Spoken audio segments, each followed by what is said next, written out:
लगी लगन बस एक यही, लगी लगन बस एक यही, लगी लगन बस एक यही, लगी लगन बस एक यही, लगी लगन बस एक यही। हमें तपस्या करना है बन के तपस्वी मूरत साथी, अब अपने घर चलना है।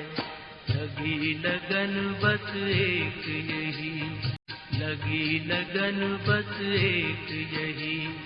हमें तपस्या करना है बन के तपस्वी मूरत साथी, अब अपने घर चलना है। लगी लगन बस एक यही, लगी लगन बस एक यही। ओम शांति। श्री फोर्ट निवासी दिल्ली दरबार से पधारे हुए बाबा के सभी अनन्य रत्नों का इस तपस्वी भूमि में, वरदानी भूमि में स्वागत है, अभिवादन है, अभिनंदन है। आज हम सभी के बीच में आदरणीय राजयोगिनी शीलू दीदी जी उपस्थित हैं। हम सभी दीदी जी का एक हाथ की ताली से, अव्यक्त ताली से हार्दिक स्वागत करते हैं, स्वागत करते हैं, स्वागत करते हैं। सरल स्वभाव का दूसरा नाम आदरणीय शीलू दीदी जी हैं। रूहानियत की चलती फिरती मूरत हमारी आदरणीय शीलू दीदी जी हैं। पिछले 48-50 साल से जिन्होंने अपना जीवन यज्ञ सेवा को अर्पित किया है। 1970 से आपकी समर्पित जीवन की यात्रा शुरू हुई और बेंगलोर, काठमांडू, हैदराबाद, मुंबई आदि अनेक स्थानों पर दीदी ने अपनी सेवाओं का लाभ दिया। 74 से 76 तक कुछ अफ्रीकी देशों तथा मॉरिशस में भी आदरणीय शीलू दीदी जी द्वारा बाबा ने सेवा कराई। 1976 से आप यहाँ मधुबन मुख्यालय के अंदर अपनी निस्वार्थ सेवाओं का लाभ आने वाले हजारों बीके भाई बहने और लाखों अनजान आत्माओं को शिविर के द्वारा, कोर्स के द्वारा दे रहे हैं। मुझे याद है यज्ञ में एक समय ऐसा था कि जब मात्र और मात्र शीलू दीदी ही सारी शिविरें कराते थे। आजकल तो काफी सारी बहनें हैं, लेकिन तब शिविर की शुरुआत जो यहाँ पर हुई थी और जो भी वीआईपीज आते थे, आपका लाभ उन्हों को मिलता था। आप सभी देखते होंगे जी जागरण है, संस्कार चैनल है आदि टीवियों के अंदर आजकल चैनल्स में कई बहने भाइयों के इंटरव्यू, क्लासेस, प्रवचन आदि आ रहे हैं। लेकिन इस सेवा की शुरुआत भी जी टीवी से सबसे पहले आदरणीय शीलू दीदी के द्वारा हुई है। ऐसी विरल हस्ती आज हम सभी को क्लास कराएंगे। क्लास का विषय है वरदानी वेला, अमृत वेला। कल से ही करना है ना बाबा के घर में, तो आज फाउंटेन पक्का कराएंगे। और दूसरा, आज से शुरू हो रही भट्ठी का लक्ष्य एवं उद्देश्य भी दीदी जी स्पष्ट करेंगे। आदरणीय शीलू दीदी जी। तृप्ति बहन हमारी सबको तृप्त करने वाली। शरीर का नाम तृप्ति है। सूरत के वराछा सेवा केंद्र पर रहती हूँ। पिछले 38 वर्ष से ज्ञान में हूँ और 32 साल हुआ यज्ञ में समर्पित हुए। ओम शांति। ओम शांति। ओम शांति। ओम शांति। आप सभी बेहद बाप के घर में आए हो मौन तपस्या बट्ठी करने। जैसे ही आपको अकोमोडेशन मिली होगी, आपको ये बैज दिया होगा और आपने अपने गले में उसी वक्त लगाया होगा और इस पर पढ़ा होगा मौन तपस्या बट्ठी।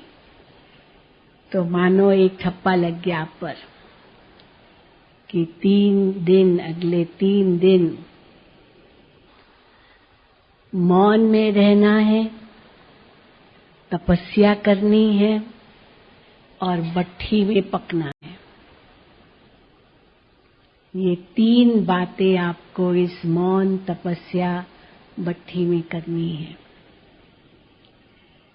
बहुत बड़ा लक्ष्य लेकर के भी आप आए होंगे कि मधुबन तपोभूमि, वरदान भूमि, परिवर्तन भूमि, बाप दादा की कर्म भूमि में हम बट्ठी करने जा रहे हैं।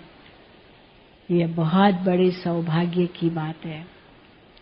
हो सकता है कि कईयों की इच्छा होगी लेकिन उनका नंबर नहीं लगा और आपका लग गया। कईयों का नंबर लगा भी होगा लेकिन अंत घड़ी कोई ऐसी अड़चन उनके पास आ गई होगी, कोई बात आ गई होगी जो वो नहीं आ सके।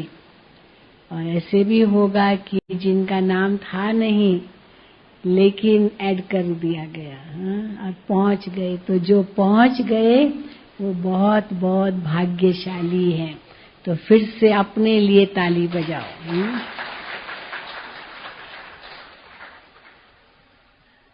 तो इस मधुबन तपोभूमि में आप ऐसे समय पर आए हो जबकि उबलती हुई गर्मी मधुबन माउंट आबू में भी थी, दिल्ली में तो बहुत ही थी, लेकिन यहाँ भी कम नहीं थी। उसको पार करके आप यहाँ पहुंचे हो और अभी मौसम एकदम बदल गया। 4 दिन पहले क्या मौसम था और आज क्या मौसम है, बहुत अंतर पड़ गया है। तो सवेरे सवेरे तो ठंडी ठंडी हवाएं जो कल आई होंगी उन्होंने महसूस किया होगा ना। तो ऐसे लगा जैसे कहीं रेफ्रिजरेटर में तो नहीं पहुंच गए हैं भट्ठे में से निकल करके, ऐसा अनुभव हुआ। तो सुबह का समय बादल भी नीचे आ गए, फागी भी हो गई थोड़ी थोड़ी और कईयों ने तो अपना अनुभव सुनाया जैसे सूक्ष्म वतन से पार हो रहे हैं, सूक्ष्म वतन से गुजर रहे हैं। तो ऐसे इस समय पर आपकी बट्ठी हो रही है। आपके पहले जो 2-3 बट्ठियां हुई उनको तो बहुत गर्मी लगी, यहाँ भी गर्मी लगी, नीचे तो थी गर्मी और गर्मी से तो आए ही थे, तो यहाँ भी कम नहीं थी गर्मी। पर आपके आने से दिन बदल गए। तो कितना भाग्यशाली हैं आप। तो भाग्य के भी अगर गुण गाएं तो बहुत बहुत आपका भाग्य है। और तपस्या करेंगे ये और बड़ा भाग्य। वहां तो आपको समय नहीं मिलता होगा, गृहस्थी का भी बोझ है, नौकरी धंधे का बोझ है, न जाने क्या क्या बोझ होते हैं। पर यहाँ आप सारे बोझ को छोड़कर आए हो ना, या लेके आए हो? हाँ, छोड़ के आए हो ना कि थोड़ा थोड़ा लेके भी आए हो? कुछ कुछ हाँ, कुछ भी नहीं लाई, बिल्कुल छोड़ के आए। सच्ची? कुछ याद तो नहीं आएगा? नहीं याद आएगा? सच्ची? हाँ, चलो अच्छी बात है, क्योंकि तभी आप पूरा लाभ ले सकेंगे। आप यही महसूस करेंगे कि हम तो एक अलग सी दुनिया में आ गए हैं। जितनी भी बट्ठियां हुई सब ने यही अनुभव किया, तो आपका अनुभव तो इनसे भी बढ़कर होगा, क्योंकि मौसम का भी साथ है। तो इसीलिए इस मौन तपस्या भट्ठी में तो आप आए हैं। तो सबसे पहले जैसे आपने बैज पहना तो शब्द तो सुन लिया ना, मौन। तो मौन में रह सकेंगे? रह सकेंगे? जो समझते हैं हम रह सकेंगे, हाथ उठाएं। अच्छा, सारे ही आप कहेंगे इसीलिए तो आए हैं। हाँ? और जो कहते हैं कोशिश करेंगे, वो हाथ उठाएं। हाँ? कोशिश कोई भी नहीं, सब ने वायदा किया है, अच्छी बात है। तो पर मुख का मौन केवल नहीं, वो तो कोई बड़ी बात नहीं है, पर मन का भी मौन हो। मन से भी हर बात से उपराम रहें, तब सहज होगा। कई बार तो मुख का मौन भी मुश्किल होता है, मन का मौन तो पता नहीं कितना मुश्किल होगा, पर मुख का मौन भी मुश्किल होता है। इसीलिए बाबा कई बार पूछते हैं कि हाँ, शांत रहना सहज है या आवाज में आना सहज है? आवाज में आना सहज है या आवाज से परे जाना सहज है? तो कोई कहे कि कोई क्या जवाब देगा, कोई क्या, परंतु सचमुच देखा जाता है आवाज से परे रहना थोड़ा मुश्किल लगता है। होना चाहिए तो वो सहज ना, आवाज में आना ही नहीं, बोलना ही नहीं है, तो वो तो सहज होना चाहिए। लेकिन मौन में रहना बड़ा मुश्किल होता है, क्योंकि जो अंदर में संकल्प है वो लगता है बोल दे, बोल दे, सुना दे। तो अपने आप को कंट्रोल करना बड़ा मुश्किल लगता है। तो मुख का मौन चलो फिर भी सहज हो सकता है अगर लक्ष्य रखे तो, पर मन का मौन वो इतना ऊंचा है जो कोई भी सोच और चले ही नहीं। ये भी नहीं कि कुछ भी सोच न चले, क्योंकि बाबा की याद तो होगी, बाबा की मुरली सुनेंगे, उसका तो मनन चिंतन चलेगा ही। साथ साथ जो क्लासेस भी सुनेंगे हमारे वरिष्ठ अनुभवी भाई बहनों द्वारा, उसका भी मनन चिंतन चलेगा ही। तो वो तो चलेगा, जरूर चलना भी चाहिए। और भले बाबा कहते हैं कि बुद्धि रूपी किताब में भर जाए, परंतु अगर लिखते हैं तो फ्री टाइम में उसको पढ़ भी सकते हैं, क्योंकि सारी बातें तो याद नहीं रहती। तो अपने को स्टूडेंट भी समझेंगे, तो स्टूडेंट माना फ्री टाइम में अपना स्वाध्याय करना, तो लिखेंगे तो उसको फिर पढ़ सकेंगे, रिवाइज कर सकेंगे, ये भी जरूरी है।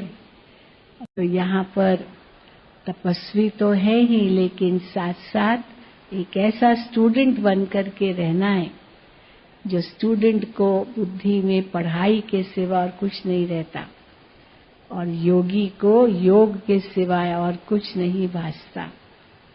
तो हम सभी योगी तो हैं ही, और बाबा कहते हैं 2-4 घंटे के योगी नहीं है। कितने कौन से योगी हैं हम? हाँ? सदा के योगी है। वो तो 2-4 घंटे के योगी होते हैं। 2-4 घंटा चलो कोई हठ योग किया, प्राणायाम किया या जो कुछ किया, 1 घंटा 2 घंटा। पर यहाँ तो बाबा कहते हैं कि सदा का योग है, योगी जीवन है, 2-4 घंटे के योगी नहीं है। और उस योगी जीवन में भी ये जो 3 दिन वो तो छाप लग जाए। अमृत वेले से लेकर रात्रि तक योगी जीवन की भासना हम सबको मिले। तो एक तो मौन में रहना है, दूसरा तपस्या करनी है, और परिवर्तन भूमि में आए हो, भट्ठी में आए हो, तो भट्ठी माना जो भट्ठी में चीज पड़ती है वो बदल के जाती है। ऐसे नहीं कि जिस रूप से भट्ठी में कोई चीज पड़ी उसी रूप से बाहर आती है, बदल जाती है ना। आग में कोई भी चीज डालते हैं तो बदल जाती है आग में पड़ते ही। कठोर से कठोर चीज भी आग में पड़ते गल जाती है, और नरम से नरम चीज स्ट्रांग बन जाती है, मजबूत बन जाती है। खाद वाली चीज से खाद निकल जाती है, काला कोयला राख बन जाता है। कितनी चीजों का मिसाल दे, जैसे ही वो भट्ठी में पड़ते हैं, आग में डालते हैं, उनका रूप रंग गुण सब बदल जाता है। तो बाबा कहते हैं तुम सब भट्ठी में आए हो, तो जो भी पुराने संस्कार, स्वभाव, विचार, आदतें, वो सब बदल कर जाए। वैसे तो आप कहेंगे कि हमने तो बाबा को सब दे दिया है, परंतु फिर भी वापस तो आ ही जाते हैं ना। भले कितना भी कहा बाबा को दे दिया है, पर ये स्वभाव संस्कार आते हैं, माया भी छोड़ती नहीं है। कई बार बाबा भिन्न भिन्न रूप से बताते हैं कि माया कैसे आती है। कभी माया नाक से पकड़ती है, कभी कान से पकड़ती है, कभी चोटी से पकड़ती है, कभी थप्पड़ मारती है, कभी ठौंसा मारती है, कभी गिरा देती है, कभी बेहोश कर देती है, और कभी तो ओम शांति खत्म कर देती है। तो माया का तो काम है आना, पर हमारा काम है सामना करना या उसको जीतना, न कि उसके वश होना, न डरना। पर यहाँ तो माया नहीं आएगी ना, वहाँ तो चलो शिकायत करेंगे, क्या करें माया बहुत आती है। अब यहाँ तो माया को दिल्ली में छोड़ाए या यहाँ ले आए, यहाँ तो नहीं लाए है, तो यहाँ तो माया वार नहीं करेगी। परंतु बाबा का साथ ऐसा अनुभव हम करें जो एक घड़ी भी बाबा की याद के बिना न रहे। वातावरण का साथ है, संग का साथ है, और दिन भर आपको जो मिलता रहेगा वो भी आपको साथ देता रहेगा। और इसके ऊपर वाइब्रेशंस कितने ऊंचे हैं।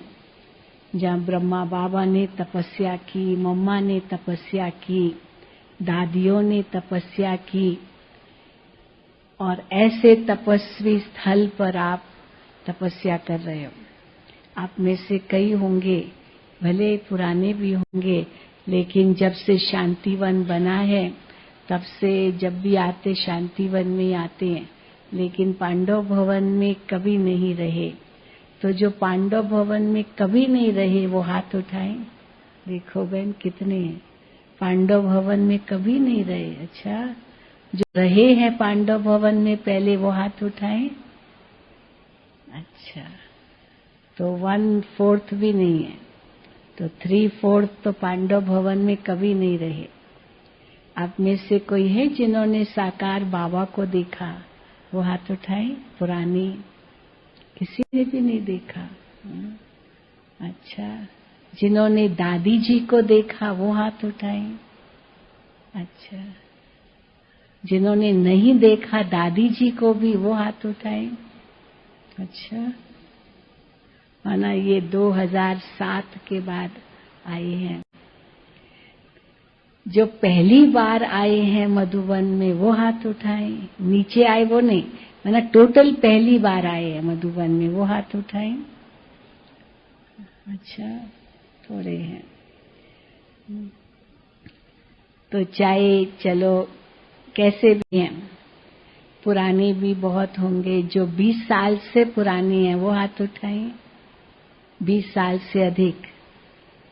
अच्छा, 30 साल से अधिक। अच्छा, 30 साल से अधिक भी है। जो 5 साल के अंदर के हैं वे हाथ उठाएं। 5 साल के अंदर के।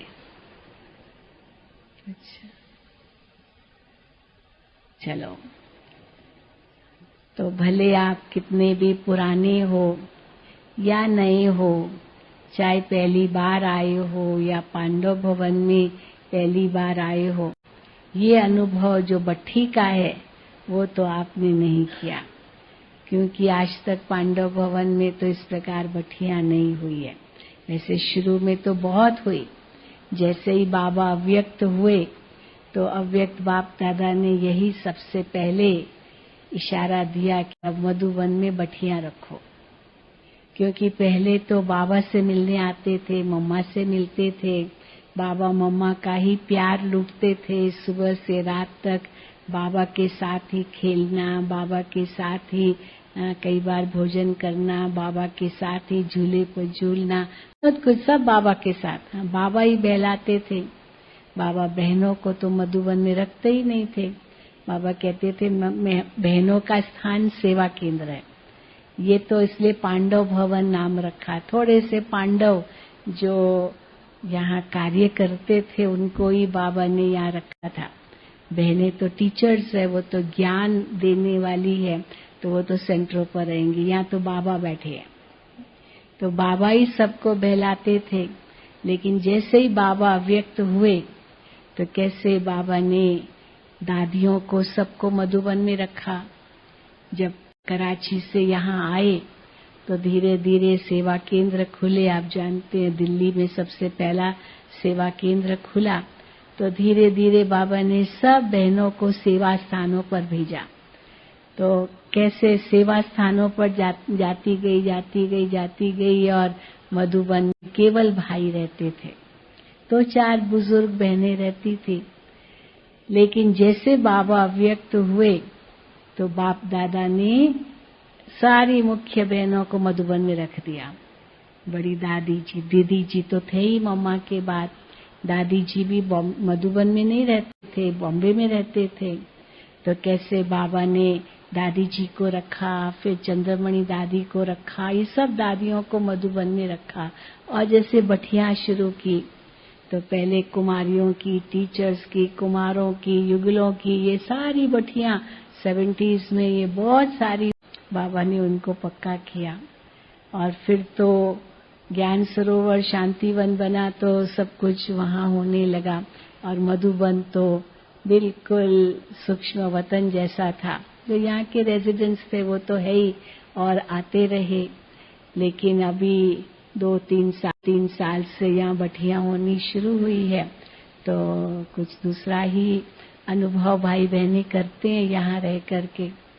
लेकिन आप सब यहाँ आए हो तो अमृत वेले से लेकर के रात्रि तक एक ही लक्ष्य रखना है।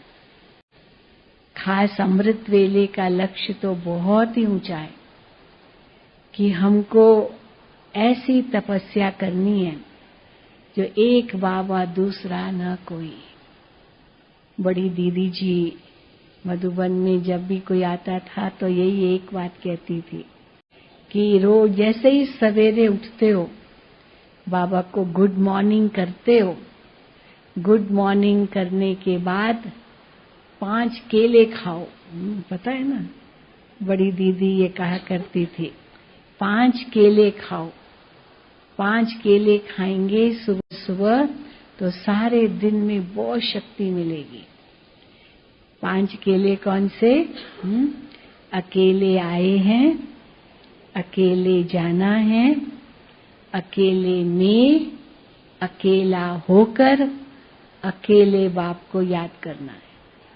हो गए 5 केले। अकेले आए हैं, अकेले जाना है।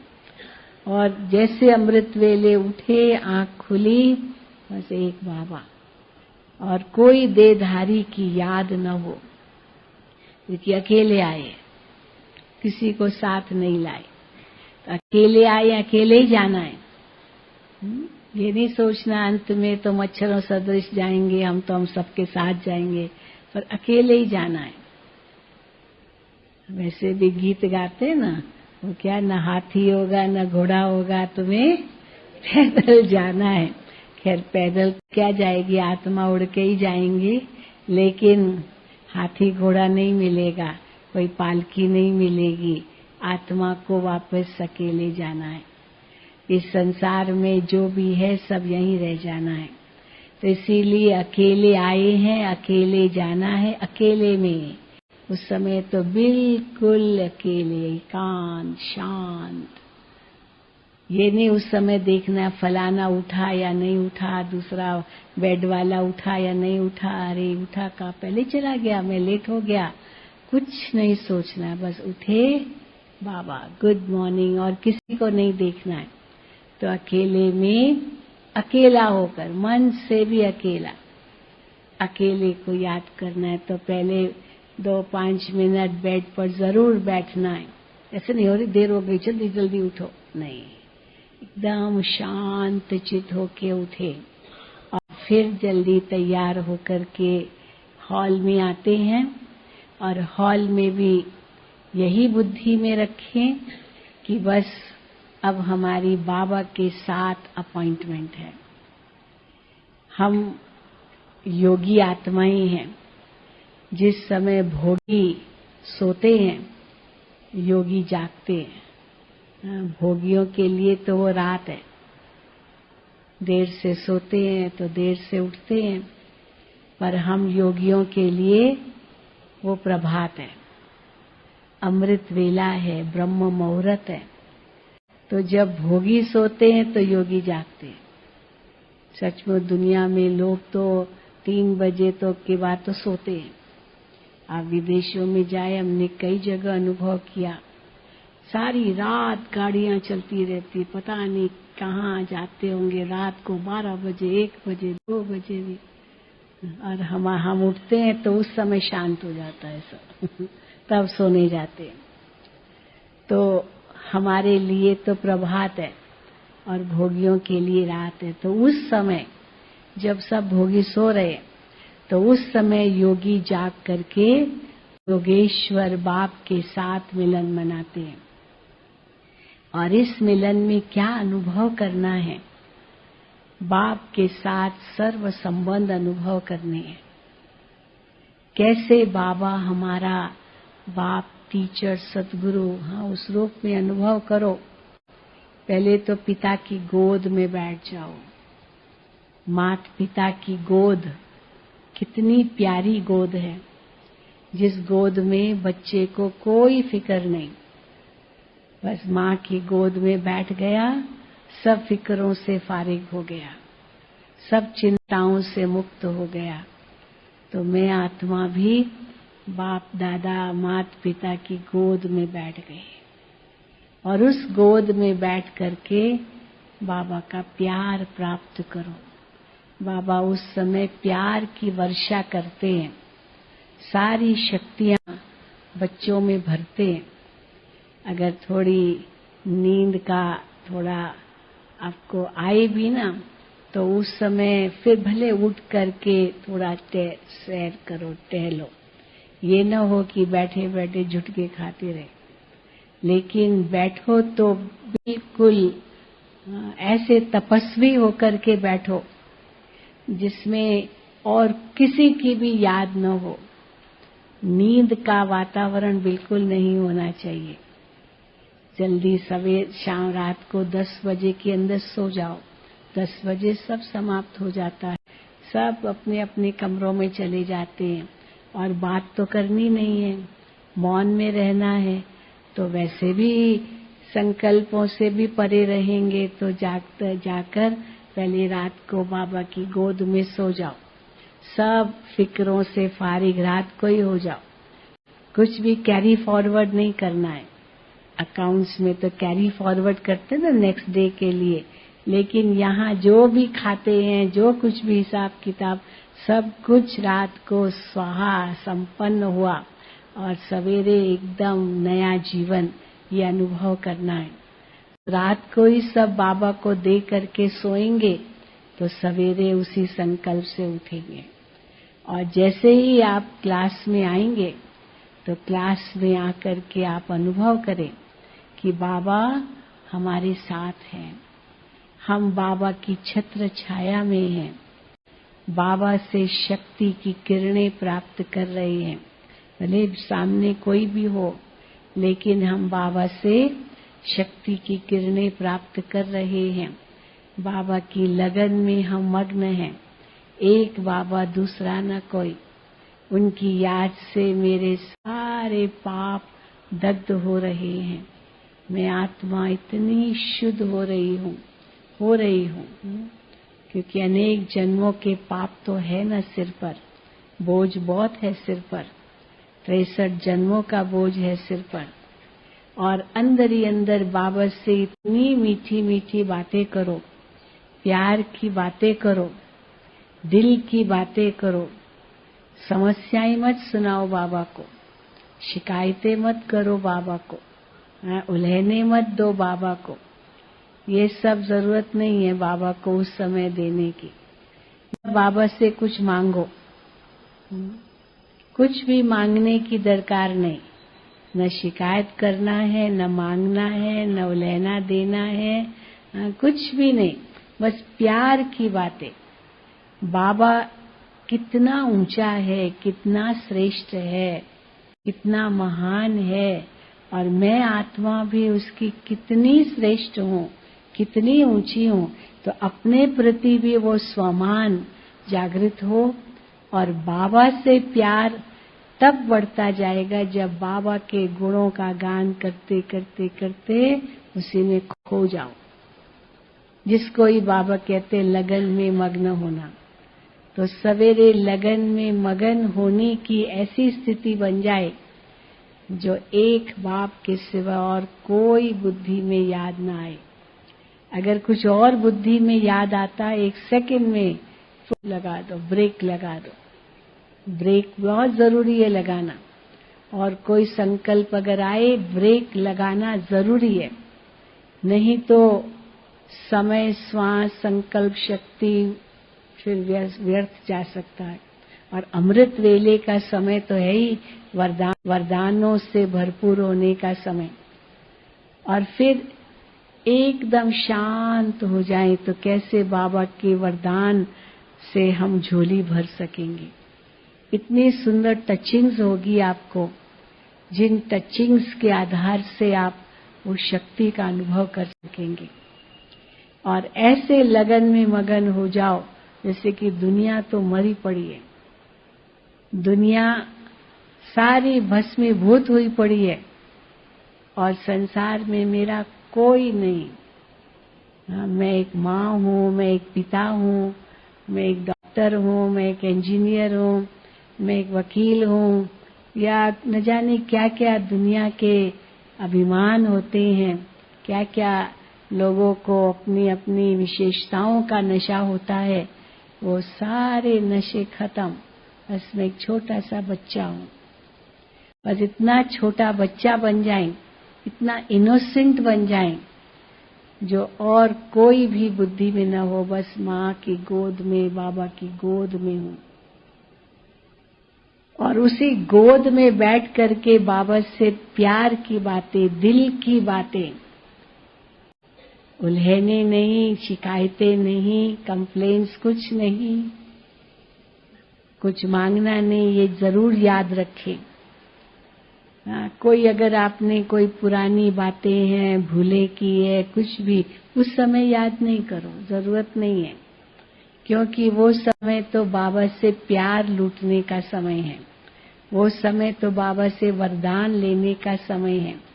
वो समय तो बाबा से शक्ति भरने का समय है।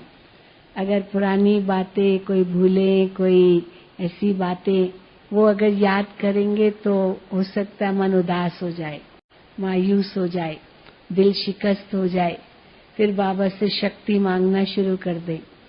क्योंकि दिल शिकस्त हो गए, उदास हो गए, बाबा हमें शक्ति दो। तो मांगने, कुछ शक्ति भी मांगनी नहीं है, कोई वस्तु तो मांगना नहीं है, पर शक्ति दो ये भी मांगना नहीं है।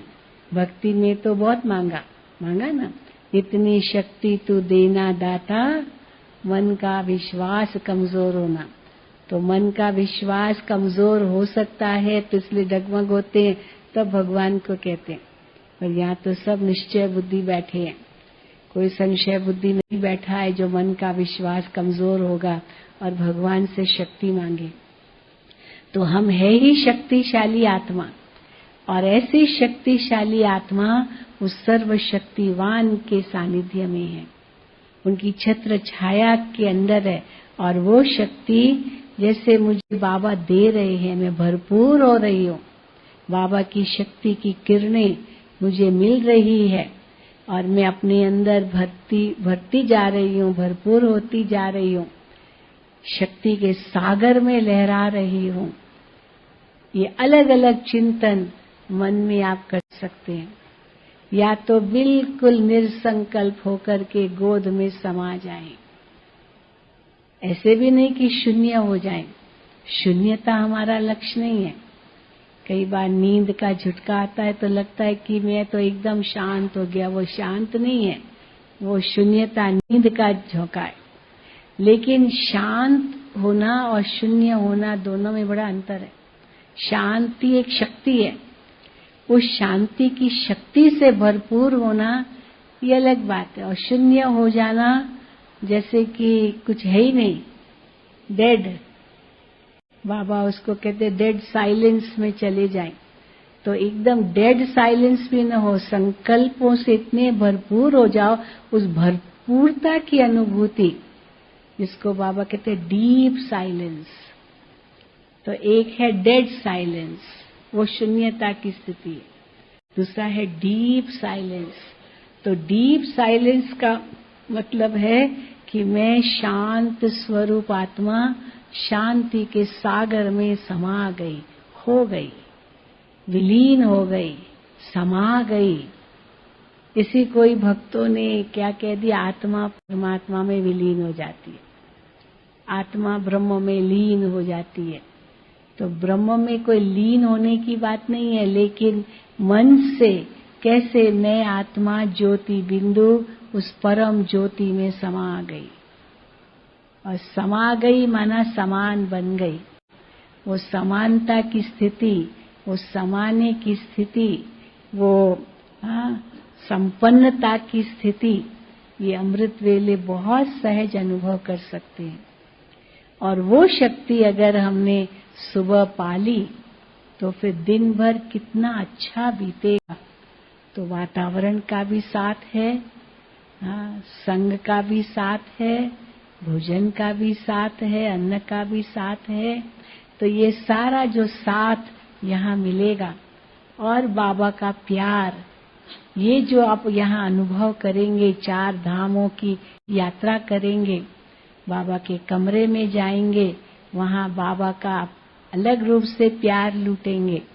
फिर बाबा की झोपड़ी में जाएंगे तो बाबा को सखा रूप में झोपड़ी में देखें और एक 1-to-1 कॉन्वर्सेशन अनुभव करें। जो दिल की बातें हैं वो बाबा से करना, बाबा की झोपड़ी में।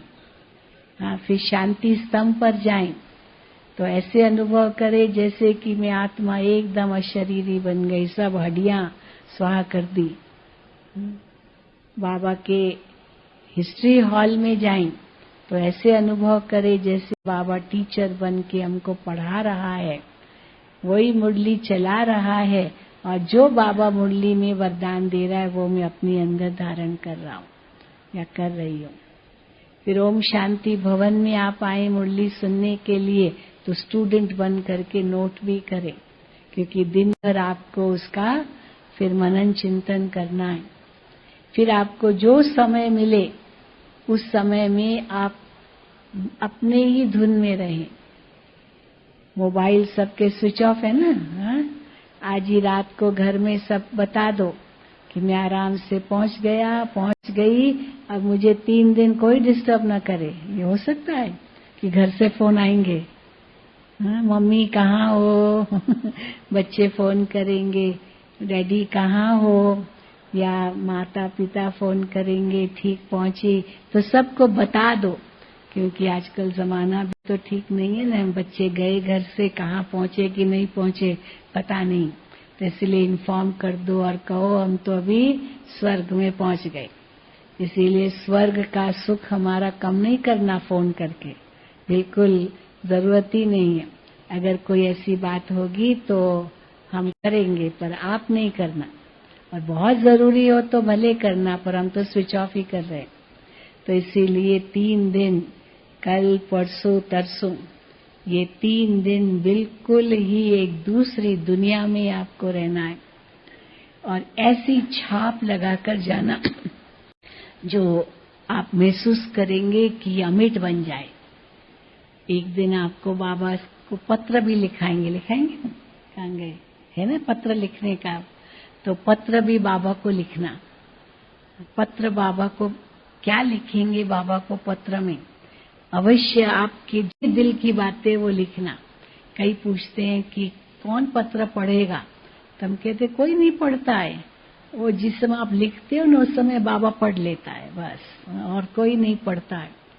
और जिस समय आप सोचते हो तभी बाबा तक पहुंच जाता है। इसीलिए पर लिखने से क्या होता है, एक ठप्पा लग जाता है अंदर में।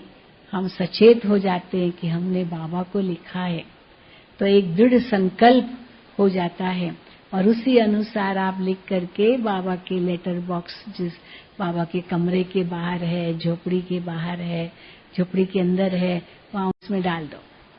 कोई नहीं पढ़ता है। तो कई पूछते हैं फिर वो कहाँ जाता है?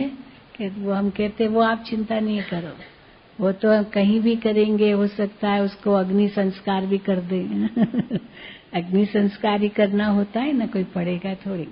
तो इसीलिए लेटर आप बाबा को जो कुछ दिल की बातें हैं, जो कुछ भी है, आपकी समस्याएं भी है, कुछ भी है, वो भी बाबा को दे दो, बोझ बाबा को दे दो। ये मत लिखो बाबा मैं क्या करूं, ये है बात, बाबा ये बोझ आप संभालो। बस बाबा को बोझ दे दो और खुद निश्चिंत जाओ बाबा को पत्र लिख करके। और जैसे ही आप निश्चिंत हो जाएंगे, आपको लगेगा मैं इतना हल्का हो गया, इतना हल्का हो गया। तो इसीलिए यहाँ ही हमें ऐसा संपन्न बन के जाना है, इतना बदल के जाना है और इतना ऊंचा लक्ष्य रखना है कि यहाँ से हम फरिश्ते बन जाएं। फरिश्ते, ब्राह्मण तो है ही, पर ब्राह्मण सो फरिश्ता बनना है, फरिश्ता सो बिंदु स्वरूप बनना है, बिंदु स्वरूप सो देवता स्वरूप बनना है। ये 5 जो स्वरूपों की याद है वो भी आप बीच बीच में जरूर करना। तो कैसे हम अभी तो ब्राह्मण है, लेकिन ब्राह्मण सो फरिश्ता, सो बिंदु रूप, सो देवता स्वरूप, सो पूज्य स्वरूप हम कैसे बनते? स्वदर्शन चक्र घुमाना, बीच बीच में समय मिले तो बाबा कहते उससे विकारों के भी गले कट जाएंगे, क्योंकि ये 5 ही स्वरूप बड़े पॉजिटिव स्वरूप है, उसमें कोई नेगेटिविटी नहीं है। चाहे देवता स्वरूप में इतनी पॉजिटिविटी है, चाहे पूज्य स्वरूप में इतनी पॉजिटिविटी है, ब्राह्मण स्वरूप की कितनी पॉजिटिविटी है, फरिश्ता स्वरूप में और बिंदु स्वरूप में तो है ही। तो ये 5 ही स्वरूप मेरे कितने श्रेष्ठ स्वरूप हैं, और इन 5 ही स्वरूपों से मैं आत्मा विचरण करती हूँ। ये स्वदर्शन चक्र है जिससे सारे बुराइयों के, कुरीतियों के, विकारों के, विकृतियों के गले कट जाएंगे और मैं आत्मा संपन्न संपूर्ण होकर के उड़ूंगी। इतना हल्का हो जाओ और फिर यही शक्ति आप वापस जब घर जाएंगे तो ये सबको देना, सब अनुभव करे, अरे ये बट्टी क्या करके आए हैं मधुबन से, ये तो फरिश्ता बन करके आए। ऐसा अनुभव कराएंगे घर वालों को भी जब वापस आप जाएं। ये न हो कि जैसे थे वैसे ही वापस गए तो घर वाले भी कहेंगे कि बट्टी करके क्या लाभ हुआ, क्या पाया। तो कुछ पागना है, कुछ छोड़ना है, कुछ भरना है, ये सब इन 3 दिनों में करना है ताकि एकदम परिवर्तित होकर के जाए। मंजूर है? मंजूर है ना? मंजूर है कि नहीं? ठीक है, हाथ उठाओ उसके लिए मंजूर है तो इसीलिए ये बहुत जरूरी है। और ये भी सोचो कि हमको हर एक घड़ी सफल करनी है, एक घड़ी भी हमारी वेस्ट न जाए, एक श्वास भी हमारा व्यर्थ न जाए, एक संकल्प भी व्यर्थ न जाए। तो समय, श्वास, संकल्प, जो आत्मिक शक्ति है वो भी वेस्ट न जाए, क्योंकि समय, श्वास, संकल्प अगर सफल हुआ तो शक्ति तो सफल होगी। इसीलिए व्यर्थ कुछ न जाए, कोई ऐसा शब्द भी मुख से न निकले जो किसी को दुख पहुंचे। वैसे तो बोलना ही नहीं है, पर समझो जरूरी भी हुआ बोलना, तो जहां 10 शब्द बोलते हैं उसको 2 शब्दों में समाप्त कर दो।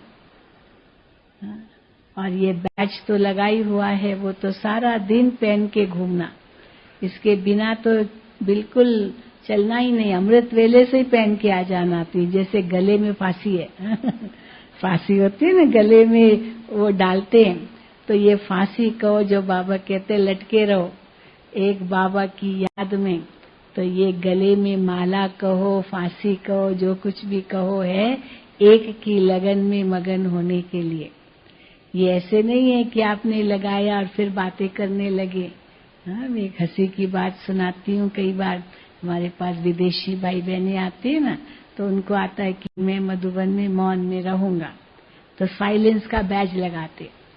तो मैंने एक भाई को देखा साइलेंस का बैज लगा हुआ है, साइलेंस का बैज लगाकर घूमते हैं, पर खूब बातें कर रहा है, खूब बातें कर रहा है, बैज लगा हुआ है साइलेंस का। तो मैंने उससे कहा, भाई जी आपने साइलेंस का बैज लगाया पर आप तो कितनी बातें कर रहे हो। तो मेरे को क्या कहता है बहन जी ये मेरे लिए नहीं है, दूसरों के लिए है। दूसरे देख रहे ना, मैं तो देख ही नहीं रहा हूँ, मुझे थोड़ी पता चल रहा है क्या है। ये दूसरे मेरे से क्यों बात करते हैं, वो बात न करे ना, क्योंकि मुझे साइलेंस में रहना है, तो वो बात करते हैं तो मैं भी करता हूँ। तो दोष किसको दे दिया? दूसरों को। तो ऐसे नहीं बैज लगाया खुद और दोष दे रहे हैं दूसरों को। पर जैसे बैज लगाना या गले में ये फंदा डालना या माला डालना, ये एक विजय की माला भी है। तो विजय की माला जैसे आपके गले में पड़ी है, तो ये भूलेगी नहीं कि मैं विजयी रतन हूँ, मैं विजयी हूँ, मैं सर्वशक्तिवान हूँ, मैं सर्वश्रेष्ठ हूँ, मैं ऊंचे से ऊंची आत्मा हूँ। ये भी एक लगन में मगन होने की स्थिति है। तो सुबह से लेकर के रात्रि तक आप यही अनुभव करना, और कैसे उड़ते रहेंगे आप ये 3 दिन पूरा ही अनुभव करेंगे, और लास्ट दिन फिर अपना अनुभव भी आप सुनाना, क्योंकि अनुभव सुनाना भी बहुत जरूरी है। भले आपस में ही सुनाना, यहाँ ही सुनाना, आखिरी दिन आपके लिए अनुभव की लेन देन भी होगी। तो अवश्य ये भी एक आपकी परीक्षा होगी कि कौन सचमुच 3 दिन बिल्कुल नहीं बोला।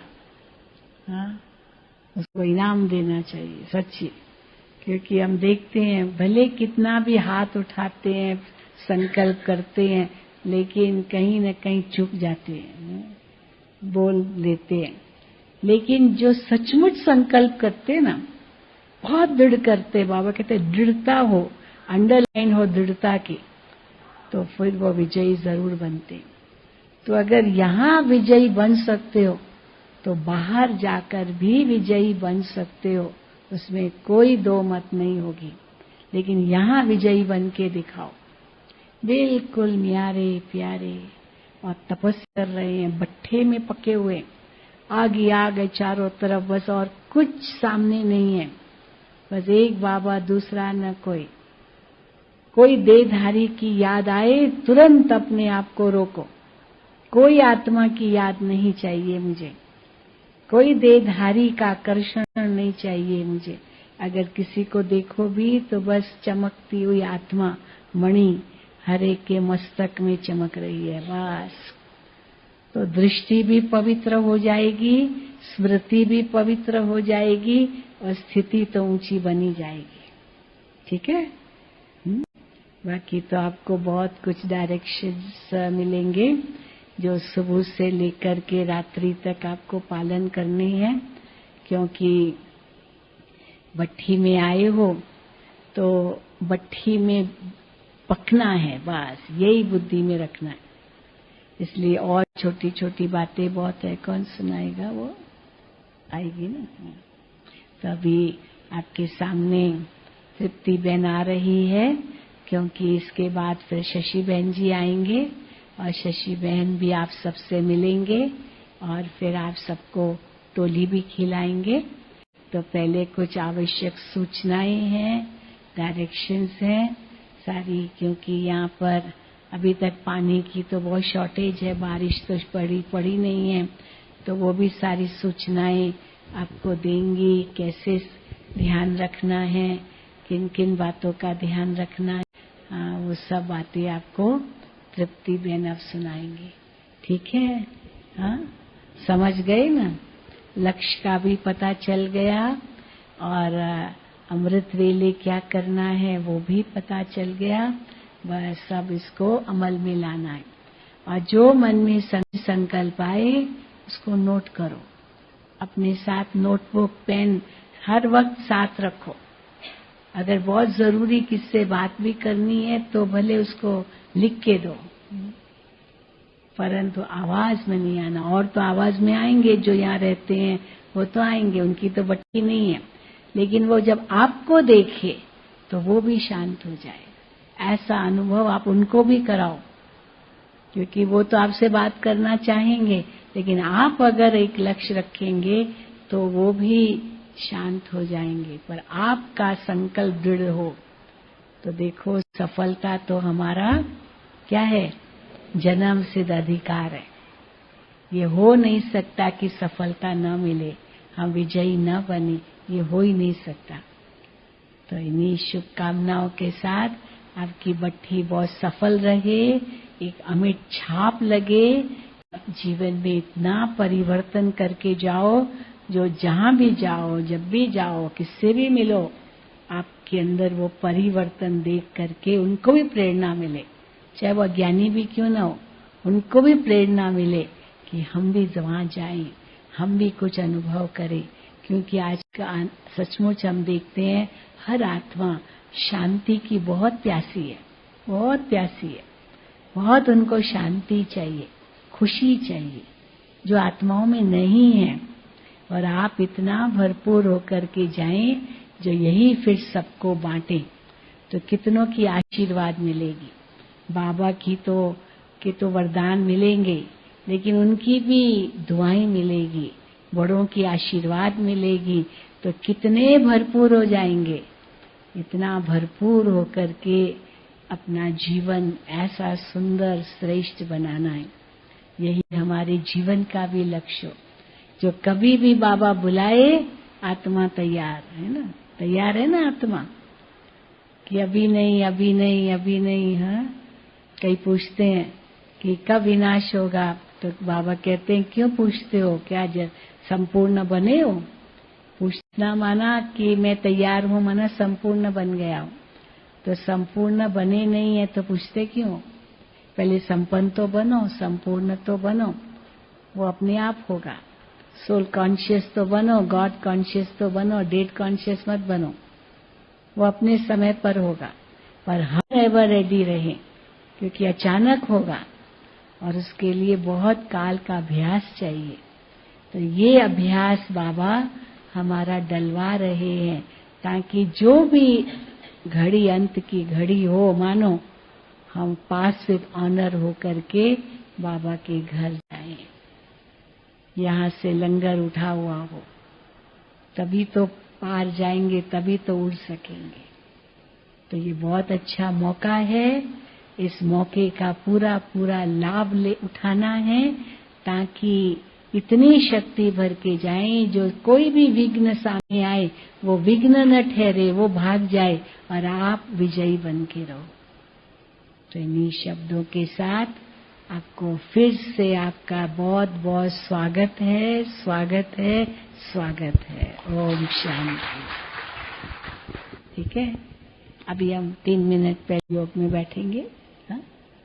बहुत ही सरल भाषा में आदरणीय शिलू दीदी ने हम सभी को अमृत वेला क्या महत्व, क्या प्राप्ति और कैसे करना है, हाँ? वो सुनाया और 3 दिन का इतना सुंदर लक्ष्य दे दिया है। मुझे तो लगता है कि कोई भी भाई बहने 1 मिनट भी अपनी जाने नहीं देंगे। हाँ? तो दीदी जी का बहुत बहुत अभिनंदन है, आगे भी लाभ लेते रहेंगे। हाँ? क्योंकि दीदी यहाँ ही रहते हैं, पांडव भवन में ही। अच्छा, अभी पहले हम सभी 3 मिनट बाबा की याद में बैठेंगे। मेरे बाबा तुम्हारी याद बहुत आती है, मेरे बाबा तुम्हारी याद बहुत आती है। नैन में प्रेम के मोती भी साथ लाती है, मेरे बाबा तुम्हारी याद बहुत आती है।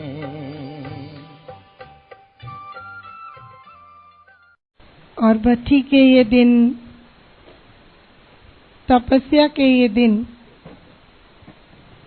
हम पूरी ही तरह से इसका फायदा उठाएं। हमारे बीच हमारी आदरणीय शीलू बहन जी उपस्थित हैं। पिछले 50 से भी अधिक वर्षों से रात दिन सेवा जिनकी धुन रही है, और विशेष बाप दादा ने आपको शुरू से स्पेशल सेवाओं के लिए ही माध्यम बनाया है। सबसे पहले टीवी की सेवाओं की शुरुआत आदरणीय शीलू बहन जी से हुई है। राजयोग शिविर जब शुरू हुए मधुबन में खास, तब से ही राजयोग शिविर की पहली शिक्षिका आदरणीय शीलू बहन जी रही हैं। देश विदेश में बाबा के संदेश को जितना सहज, सरलता से और अपनी मधुरता के साथ फैलाया है, यह आपकी एक बहुत बड़ी विशेषता रही है। आप वर्तमान समय एजुकेशन विंग की मधुबन कोऑर्डिनेटर के रूप में भी बहुत स्पेशल सेवाएं दे रही हैं।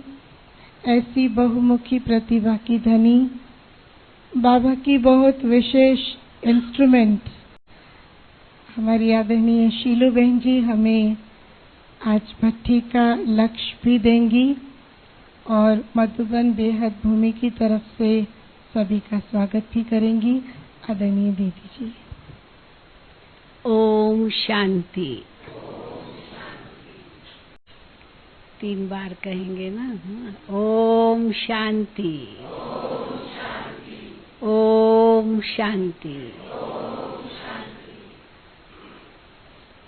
बाबा के बच्चे आपस में मिलते हैं तो सबसे पहले दृष्टि द्वारा मिलते हैं और फिर ओम शांति द्वारा मिलते हैं।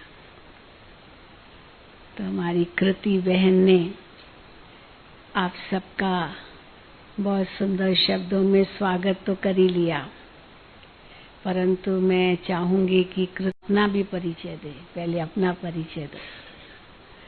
आप बहुत भाग्यशाली हो कि मधुबन में तो आप भट्ठी करने आए हो, वो तो आपका भाग्य है ही, लेकिन ऐसी अच्छी टीचर मिली है आपको, उसका भी बड़ा भाग्य है आपको।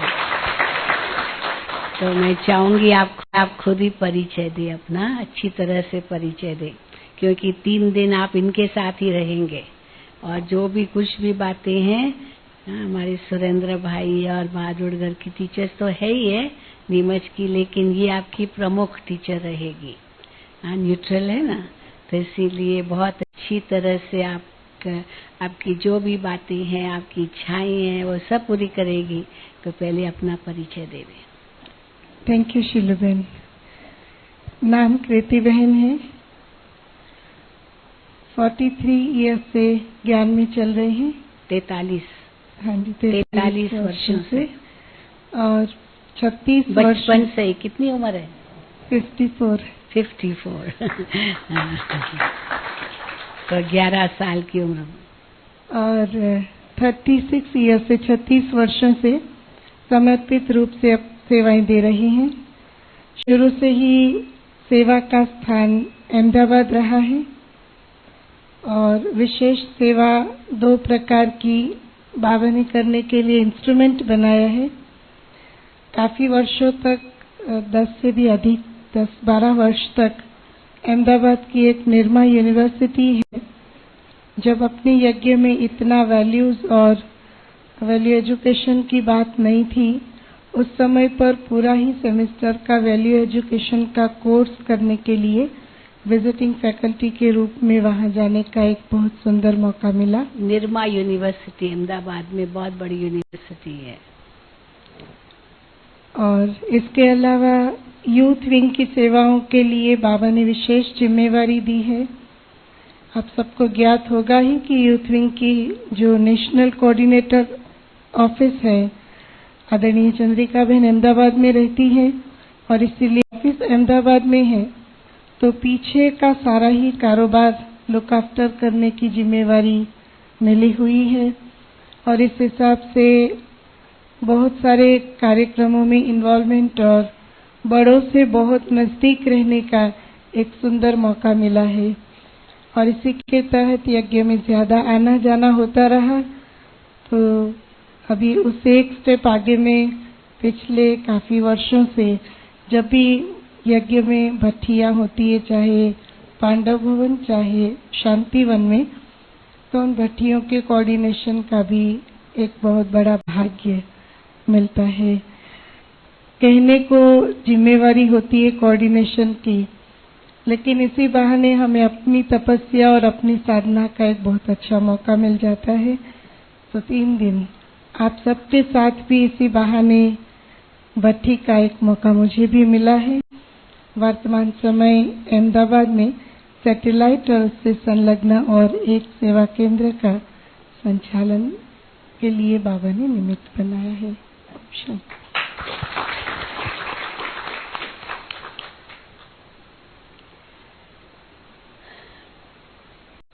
तो आप सभी पहले आपका परिचय तो ले लें।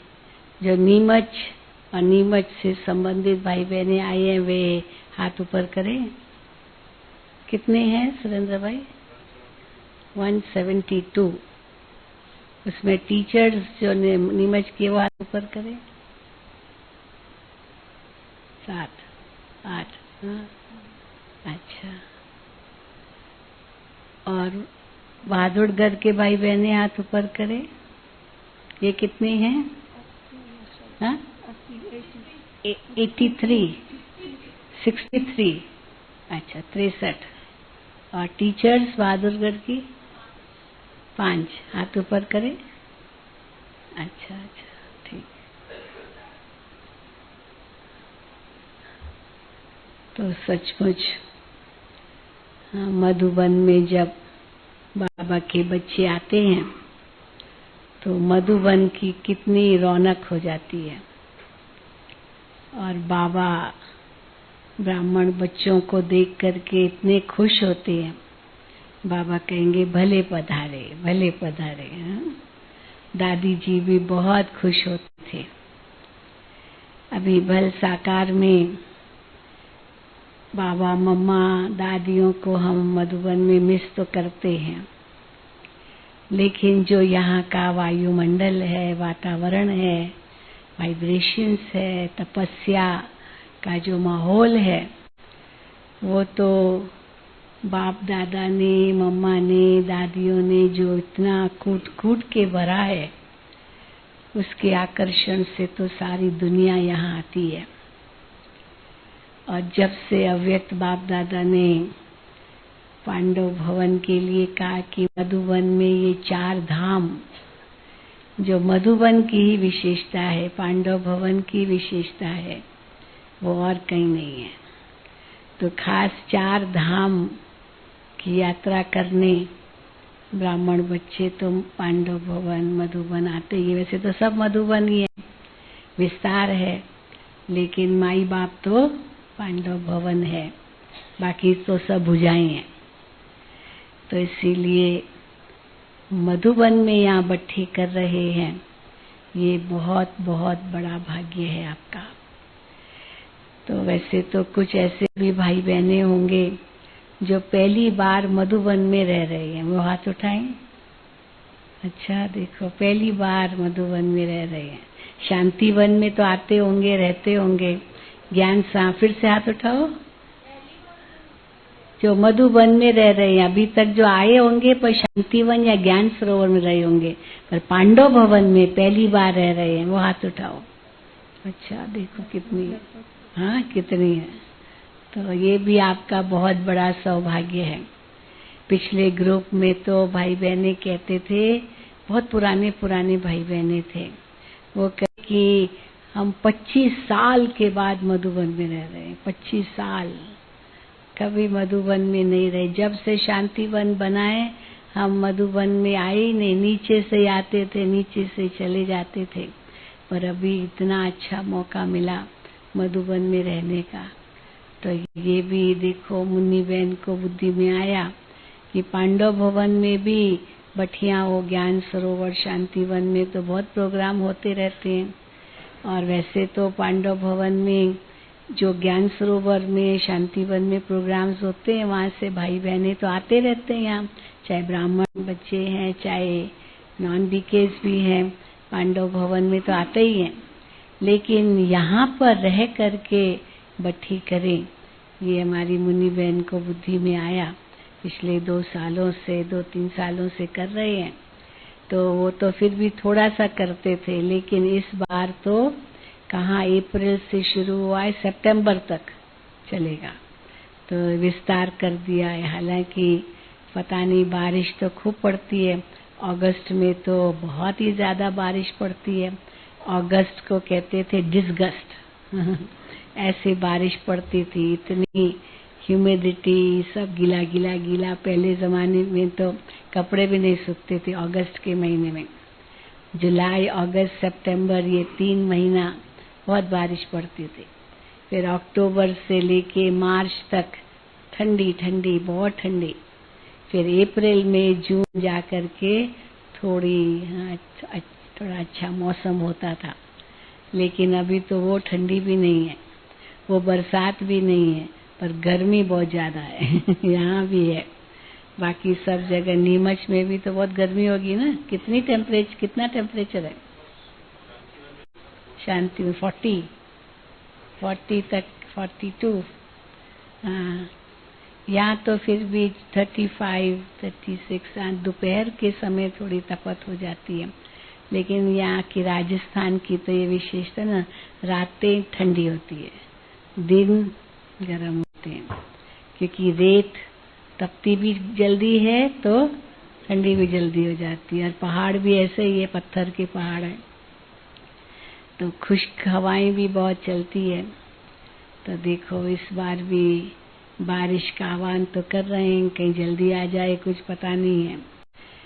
परंतु बाबा के घर में तो जब भी आए ऐसे ही लगता है कि बाप के घर आए हैं ना।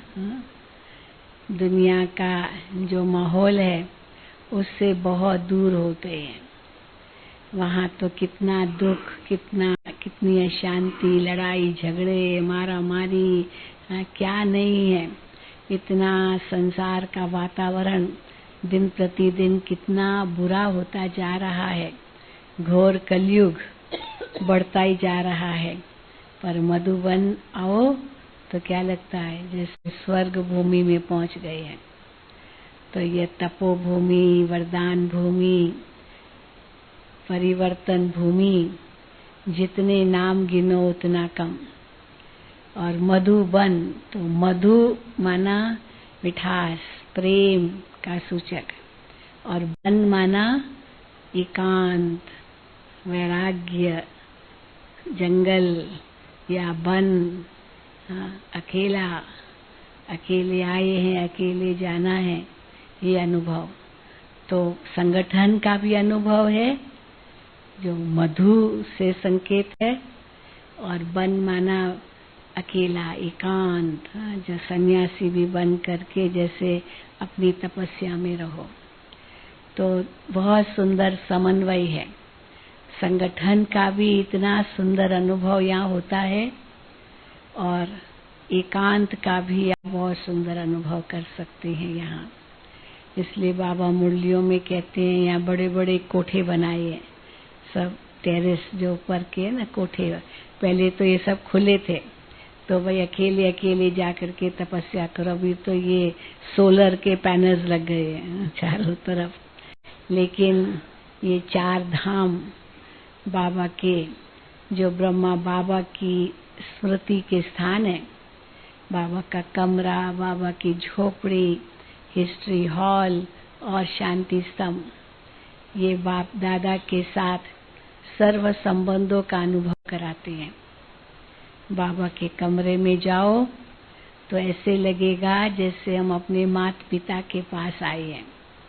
जैसे माँ की गोद में बच्चा कितना अपने आप को सुरक्षित अनुभव करता है, वो बाबा के कमरे में अनुभव करते हैं। और जो बाबा से बातें करनी है वो बाबा से बाबा के कमरे में करते हैं। क्योंकि साकार में भी बाबा अपने बच्चों से यहाँ मिलते थे और अभी भी अनुभव होता है कैसे बाबा बिल्कुल हमारे सम्मुख हैं और हम बाबा से रूरिहान कर रहे हैं। फिर बाबा से माता पिता का अनुभव करके फिर हिस्ट्री हॉल में जाओ तो बाबा से शिक्षक का अनुभव करते हैं। कैसे बाबा वहाँ संदली पर बैठ करके मुरली चलाते थे। जितनी भी साकार मुरलियाँ हैं वो सब इस संदली पर बैठ करके बाबा ने चलाई है। भले उस समय बाबा के सामने 15-20 भाई बहनें होते थे। मधुबन निवासी बाबा के समय तो बहुत ज्यादा नहीं होते थे। बहनों को तो बाबा मधुबन में रखते ही नहीं थे। बाबा कहते थे बहनें जो है ना वो सेंटरों पर रहने के लिए, इसलिए नाम ही रखा पांडव भवन, पांडवों के लिए ही है ये। क्योंकि बहनें सेंटरों पर शोभती है। यहाँ पर कोई ऐसी थोड़ी बूढ़ी माताएं थी जो यज्ञ की पुरानी दादियाँ, पुरानी, एक बहरी थी, एक दिखाई नहीं देता था, अंधी थी। तो वो दोनों बूढ़ी माताएं यहाँ रहती थी। तो एक बार बाबा को किसी ने पत्र में लिखा कि बाबा हम सेंटर खोल रहे हैं, आप हमको हैंड्स भेजो। तो बाबा ने उनको लिख दिया ये 2 है, चाहिए तो भेज दो। बाकी हमारे पास मधुबन में कोई हैंड्स नहीं है। आप कोई अपने हैंड्स तैयार करने हैं, बाबा कहाँ से भेजेंगे। तो वही रहते थे। जो कोई भी मधुबन में बहनें आती थी बाबा उनको रहने नहीं देते थे। दादी प्रकाशमणि अनुभव सुनाते हैं कि मैं समझो कहाँ से सेवा करके आई और दिल होती थी मैं कम से कम 2 दिन तो मधुबन रहूं बाबा के संग। लेकिन बाबा 2 दिन भी नहीं रहने देते थे। जाओ बच्ची वहाँ सेवा है, जाओ जाओ बच्ची। तो और मनोहर दादी के लिए भी ऐसा है। बाबा मनोहर दादी और प्रकाशमणि दादी और दादी जानकी, हाँ, मतलब ये कैसे ये दादियाँ उस समय तो उड़ता पंछी बन करके भारत के कोने कोने में सेवा में जाते थे। बाबा उनको भेजते थे। एग्जीबिशंस चारों तरफ बहुत होती थी तो हैंड्स बाबा से मांगते थे। तो बाबा कहते थे कुमार का बच्ची जाओ वहाँ, हाँ वहाँ अच्छे चाहिए जो एग्जीबिशन समझाए। तो दादियाँ जाती थी। उस समय तो यही बड़ी बहनें थी। लेकिन कैसे बाबा ने कितना बच्चों को तैयार किया। तो चाहे बाबा के सामने वो थोड़े बच्चे होते थे लेकिन बाबा कहते थे मैं केवल इन बच्चों को देख के थोड़ी वाणी चलाता हूँ, क्योंकि बाबा की मुरली सब तरफ जाएगी। और केवल सब तरफ जो अभी बच्चे हैं उनके लिए ही नहीं है, पर आने वाले बच्चे बहुत हैं। बहुत बच्चे आएंगे, बहुत बच्चे आएंगे। जब बाबा ये कहते थे तो उस समय लगता था कितने आएंगे, कितने आएंगे। हाँ? बाबा कहते थे क्यों लग जाएगी, तो सोचते कैसे होगा, क्या होगा। बाबा कहते तो हैं, लेकिन जो बाबा ने आज से 50 साल पहले मुरली चलाई थी, ये सब 60 के बाद की मुरलियां हैं, तो 50 साल लगभग हो गए। और तो वो मुरलियां अभी जब हम सुनते हैं तो लगता है कितनी प्रासंगिक है, बिल्कुल जैसे अभी के लिए है। तो उस समय लगता था कि ये तो बाबा कहते तो हैं लेकिन कभी कभी सोच चलता होगा, लेकिन अभी जब सुनते हैं तो लिखते हैं ये अभी के लिए। तो जो बाबा ने भविष्य का संकल्प किया तो वो अभी प्रैक्टिकल में अभी अनुभव हम कर रहे हैं। तो हिस्ट्री हॉल में बैठ करके बाबा को टीचर रूप में देखते हैं। हाँ, बाबा के आगे थोड़े से बच्चे, लेकिन वाणी इतनी जबरदस्त चलती थी क्योंकि बाबा जैसे सारी दुनिया को संबोधन कर रहे हैं। पर फिर भी बाबा कहते थे, बाबा तो अपने बच्चों के आगे ही सुनाते, पर तुम बच्चों का काम है सबको सुनाना। बाबा नहीं कहाँ जाएंगे। एग्जीबिशंस होती थी तो 64 से एग्जीबिशन शुरू हुई, तो बाबा को बुलाते थे। अभी जो मुरलियाँ चल रही है उसी समय की है।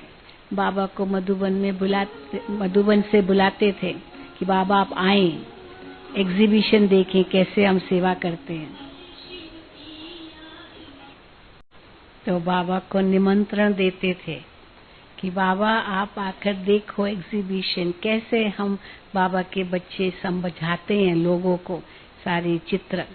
तो बाबा ने लिखा, बच्चे बाबा तो नहीं आ सकते हैं, हाँ, क्योंकि वो बड़ी अथॉरिटी इनके साथ है, तो उनको लेकर कहाँ जाएंगे ऐसे। तो बाबा तो अपने बच्चों से ही मिलते हैं, इसलिए जो वहाँ एग्जीबिशन आप करते हो वो आबू में ले आओ, यहाँ ले आओ आबू में, तो बाबा यहाँ देखेंगे।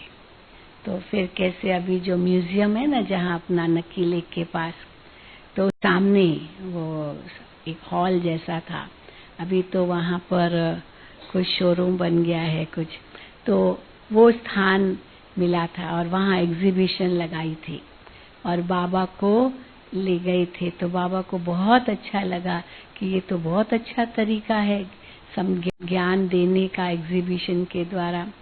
फिर बाबा के आगे वो प्रोजेक्टर लेके गए, आज भी बाबा के मुरली में था कि बाबा सोचते हैं कि एग्जीबिशन से ज्यादा सेवा होती है या प्रोजेक्टर से। तो उस समय जो प्रोजेक्टर से सेवा करते थे तो कमरा अंधेरा करना पड़ता था, एक एक स्लाइड डालनी पड़ती थी, प्रोजेक्टर की वो मशीन थी, एक स्क्रीन होती थी, अंधेरा करना पड़ता था और लोगों को बिठाते थे। तो कई भाई बहने कहते थे वो अच्छा है, क्योंकि नहीं तो सबके गले सूख जाते, इतना बोलना पड़ता है। अभी 100 जने बैठे हैं और एक ही प्रोजेक्टर स्लाइड शो चल रहा है और सब देख रहे हैं, तो कईयों को ये अच्छा लगता था। तो बाबा ने कहा नहीं ये अच्छा नहीं है। आज भी बाबा ने कहा ना ये अच्छा नहीं, क्योंकि उनसे चेहरे तो दिखाई नहीं देंगे, अंधेरे में कोई सो रहे हैं क्या कर रहे हैं पता भी नहीं चलेगा। आजकल तो प्रोजेक्टर अलग हो गए हैं, स्क्रीन अलग प्रकार की हो गई, लाइट बंद करने की जरूरत ही नहीं पड़ती है, तो देख भी सकते हैं। तो उस समय तो बिल्कुल अंधेरा करना पड़ता था, तब जाकर के प्रोजेक्टर चलते। नहीं, सुरेंद्र भाई ने भी बहुत सेवा की होगी उस प्रकार की। तो बाबा को वो प्रोजेक्टर पसंद नहीं है, एग्जीबिशन बहुत पसंद है। और जहाँ अभी म्यूजियम है वो एक होटल था, तो बाबा जब आए देखने के लिए, और बहुत सीजन थी, अप्रैल में जून में महीने में मई का महीना था, तो लोग बहुत थे माउंट आबू में, सीजन थी, टूरिस्ट बहुत थे। तो बाबा ने कहा यहाँ एक परमानेंट बन जाना चाहिए, तब म्यूजियम नहीं था, यहाँ परमानेंट बन जाना चाहिए। तो बाबा की दृष्टि उस स्थान पर पड़ी जब भी म्यूजियम है। तो बाबा ने कहा ये स्थान बहुत अच्छा है क्योंकि सब टूरिस्ट यहाँ आते हैं। वो एक उस समय होटल था वो। तो बाबा ने रमेश भाई को कहा कि ये होटल जो है उसके मालिक को ढूंढो, वो कहाँ रहता है, क्या है, कैसे वो हमको दे सकता है, क्या कर सकता है, तो यहाँ परमानेंट बन जाए। तो उसके बाद जैसे रमेश भाई मिला है, उनसे मिला मालिक से और कैसे डील किया और वो जमीन ली और उस पर सारा बनाया, वो तो फिर बड़ी कहानी है। लेकिन कैसे बाबा ने वो उस समय देखा का ये सेवा का साधन बहुत अच्छा है एग्जीबिशन। तो देखो तब से इतनी सेवाएं एग्जीबिशन मेलों द्वारा हो रही है और वर्तमान समय तो ये 12 ज्योतिर्लिंगम चारों ओर धूम मची हुई है नहीं इनकी बहुत। और अभी तो उज्जैन में इतना बड़ा मेला हो रहा है, वहाँ 40 फीट ऊंची वो दुर्गा की मूर्ति बनाई है, 40 फीट उज्जैन में।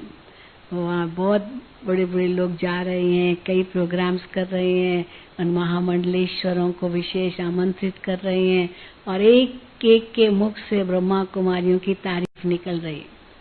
आज बाबा ने मुरली में कहा कि देखो कितने विघ्न आते हैं, ये उस समय की बात है। अभी तो देखो सबके मुख में यहाँ ब्रह्मा कुमारियां जो सेवा कर सकती है ना, वो और कोई नहीं कर सकता। महामंडलेश्वर तक भी यही कहते और सब ब्रह्मा कुमारियों को अपने अखाड़े में निमंत्रण दे रहे हैं, आप यहाँ भी आकर के भाषण करो, ऐसा भी हो रहा है। तो बहुत धूम मची हुई है सेवाओं की वहाँ पर भी। तो बाबा अपना कार्य करा रहे हैं क्योंकि समय बहुत कम है और यहाँ मधुबन में तपस्या करने के लिए आए।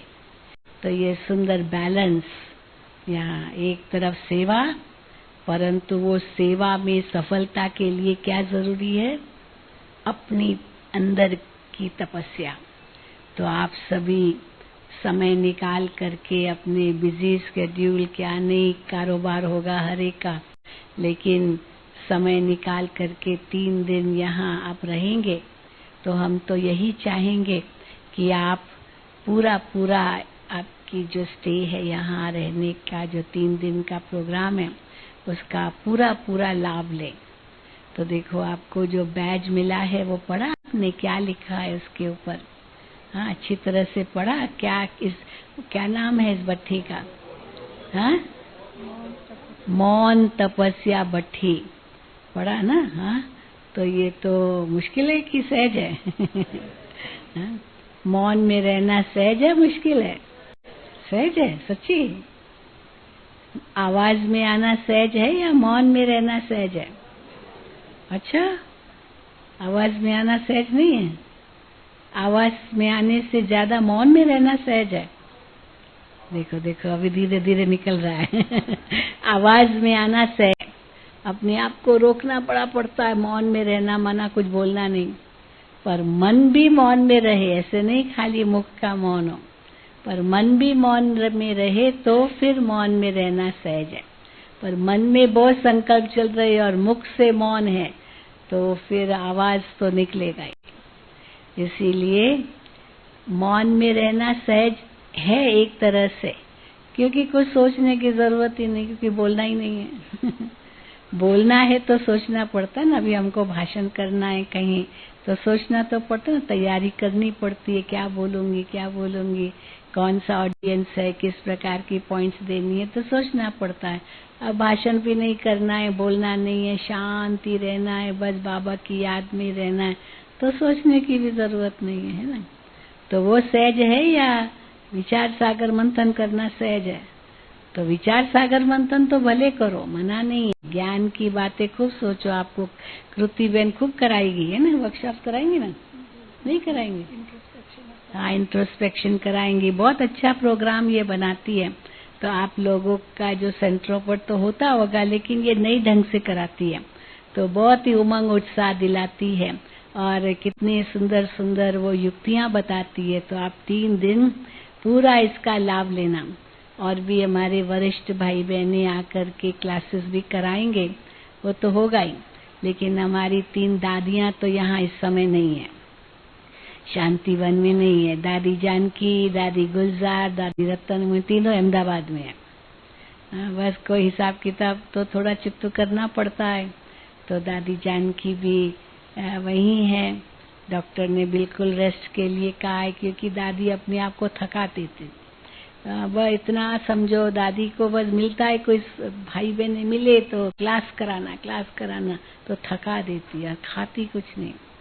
तो इसीलिए डॉक्टर ने कहा बिल्कुल दादी को भी मौन में रहना है।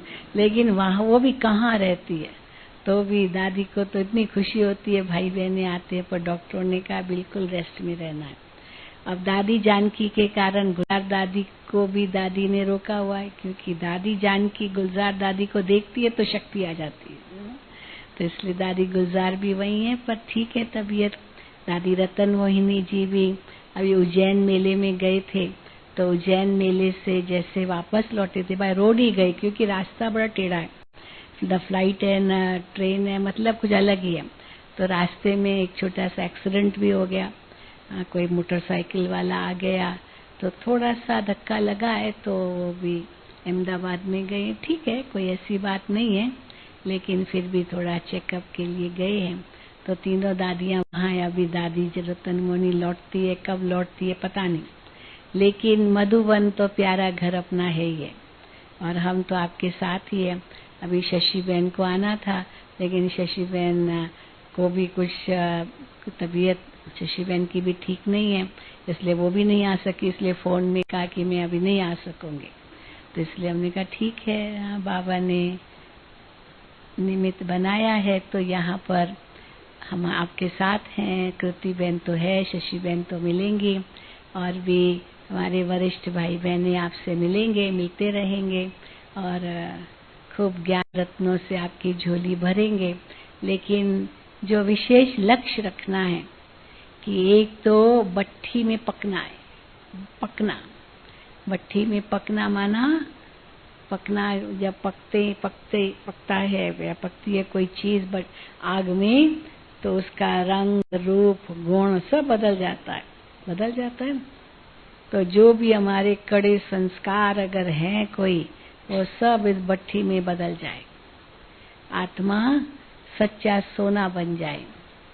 तो एक लक्ष्य तो ये है कि मुझे अपने जितने भी कड़े पुराने संस्कार है या कोई भी ऐसे संस्कार हैं, मुझे यहाँ से पूरे बदल करके जाने हैं। सब कुछ यहाँ इस यज्ञ में स्वाहा करके जाना है।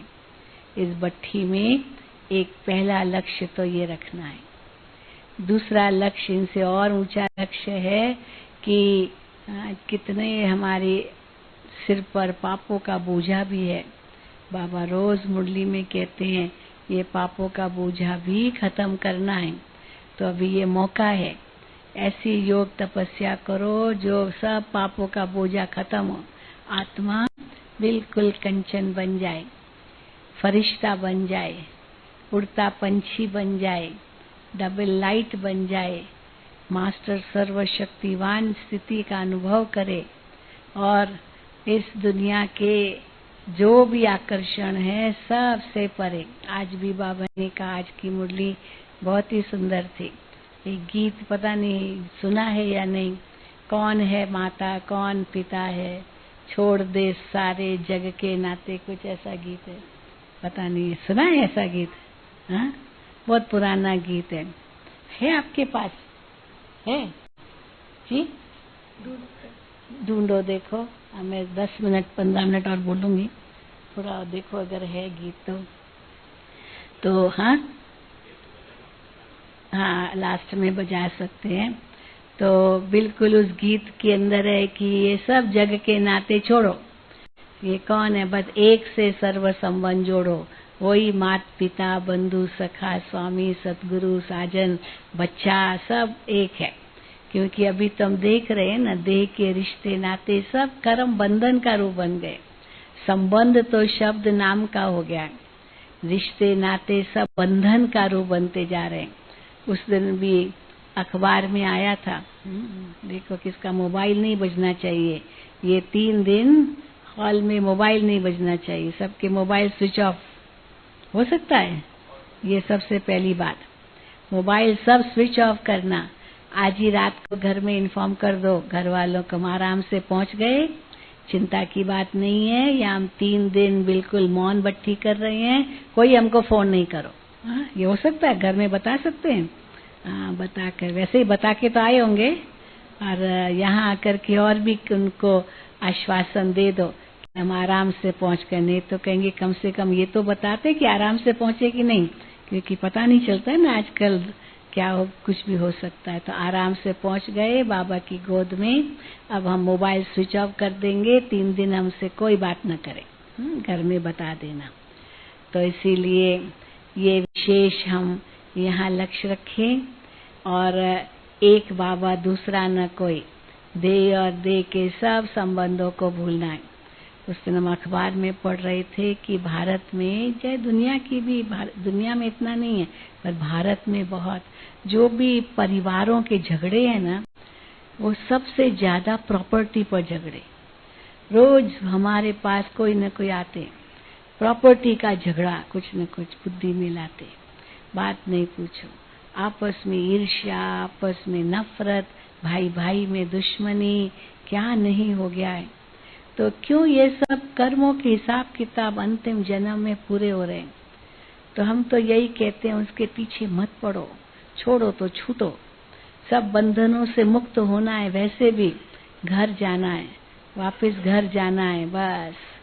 अब यहाँ का कुछ भी आकर्षण करने वाला है नहीं, कुछ भी रहा नहीं है। तो इसलिए जितना जितना हम अपने आप को हर बात से उपराम करते जाएंगे, उतना उतना शक्तिशाली बनते जाएंगे। तो ये 3 दिन आपको इस प्रकार का बहुत सुंदर मौका मिला है। इस मौके का पूरा पूरा लाभ लेना, यही हम आपसे चाहेंगे।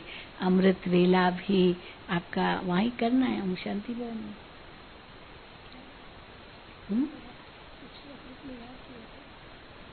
हाँ, आपको वहाँ पसंद है या? क्योंकि भले करो यहाँ आपके ऊपर, क्योंकि इन्होंने पिछला ग्रुप जो उसके पहले कराया था सबको ओम शांति भवन में ले गए थे अमृत वेले। क्योंकि क्या है यहाँ जो और भी बैठते हैं कोई, परंतु अगर ओम शांति भवन में करना चाहो तो गर्मी तो बहुत है वहाँ, वो भी है, तो इसलिए यहीं ठीक है। हाँ, वहाँ फिर पंखे वंखे तो है नहीं, या तो कूलर चलाए, सब चलाए, फिर रात को तो बंद कर देते, रहने दो, यहीं ठीक है। तो रात्रि तो अमृत वेला भी आपका यहीं होगा। वैसे तो जो मधुबन में रहते हैं या सेवाधारी है उनका तो हम शांति स्तंभ पर करते हैं, परंतु अगर आपको कुछ कमेंट्री से कराना है तो फिर यहीं ठीक है, आप बात करो, सुनो। माइक ठीक रहेगा? हाँ, माइक खोलो।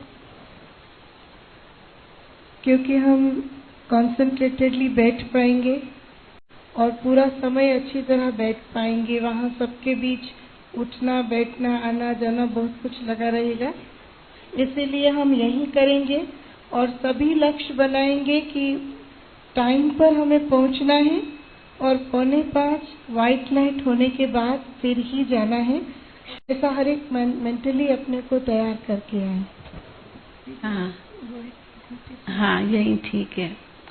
और फिर तो आपको दिनचर्या भी बताएंगी सारी और उसी अनुसार आपके प्रोग्राम चलेंगे, लेकिन सब में लक्ष्य एक ही है कि हमारी बुद्धि और कहीं न जाए, बस तपस्या करनी है, तपस्या करनी है, तपस्या करनी है, एक बाबा दूसरा न कोई। फरिश्ता बनना है, बाप समान बनना, ये तो बहुत ऊंचा लक्ष्य है, ये तो हमारा उद्देश्य है। फरिश्ता बनकर घर जाना है, बिंदु रूप बनना है, देवता बनना है, 4-5 स्वरूपों की स्मृति लानी है, वो सब आपको अनुभव तो कराएंगे, लेकिन मन बुद्धि इसी में लगा रहे, संसार की कोई भी बात बुद्धि में न आए। दुनिया में क्या हो रहा है, गृहस्थी में क्या हो रहा है, राजनीति में क्या हो रहा है, इन सब बातों से परे। अखबार टीवी वीवी कुछ नहीं, कि इच्छा होगी को देखें, जरूरत ही नहीं है। क्या रखा है, नर की तो है, क्या समाचार भी होगा, परंतु कुछ ऐसी बात होगी तो आपको बता देंगे, इसलिए ख्याल नहीं करना, कुछ तो होगा अगर। इसीलिए बाकी बाह्य दुनिया की बातों में तो जाना ही नहीं है। बस बाबा और मैं, हमारी बड़ी दीदी थी ना, तो बड़ी दीदी एक बहुत अच्छी बात सुनाती थी कि रोज सवेरे उठकर 5 केले खाओ। बड़ी दीदी का ये बहुत बड़ा अच्छा स्लोगन था, रोज सवेरे सवेरे उठकर 5 केले खाओ। तो दीदी पूछती थी, खा सकते हो 5 केले सवेरे सवेरे उठ करके? तो कह हाँ दीदी खा सकते हैं। तो उनको लगता पता नहीं सचमुच केले खाना है। तो दीदी कहती थी 5 केले खाना माना पहला है केला अकेले आए हैं, ये पहला केला, कोई देहधारी याद ना आए, अकेले आए हैं अकेले जाना है, ये दूसरा केला। तीसरा, अकेले में, भले यहाँ संगठन में है लेकिन अकेले में अकेला बनकर अकेले को याद करना है। तो कितने केले हो गए?